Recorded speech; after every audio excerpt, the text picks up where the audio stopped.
এজন্য রাত গভীরে এই নীরব সময়ে ইনসাফের সাথে ভাবেন কি করছেন। 30 বছর ধরে যারা সুদ খান, এই সুদখোর হারামখোর, আপনি কি করছেন? বছরের পর বছর যারা কিস্তি নেন, কিস্তিখোর হারামখোর, কি করছেন?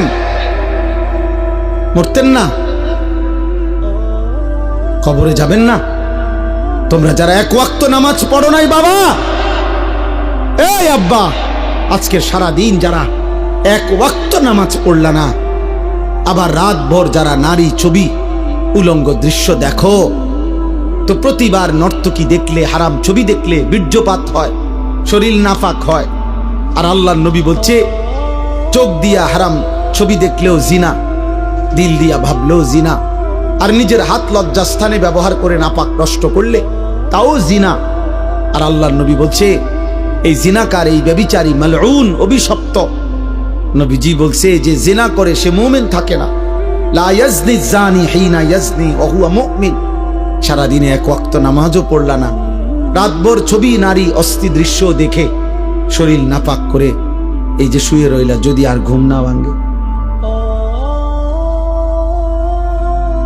এই রাত যদি আর ভোর না হয়, হ্যাঁ, তো তোমার মৃত্যু কিসের উপরে হইল? তো তোমার আখিরাত কি হবে?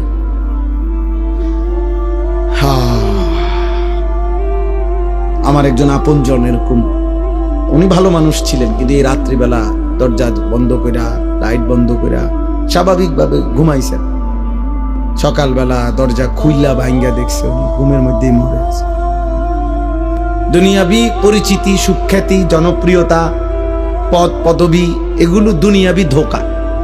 এগুলো দুনিয়া যাদের দরকার, ক্ষমতা যাদের দরকার, দুনিয়ায় যারা মাতবরি করতে চায় তাদের লাগবে এগুলো। আখিরাতের জন্য এগুলার 2 পয়সারও কোনো মূল্য নেই। বরং আখিরাতে ঈমান, আমল, সেজদা, তাকওয়া, গুনাহমুক্ত জীবন, এটারই দাম, এটারই দাম। ইয়াউমা লা ইয়ানফাউ মালুন ওয়ালা বানুন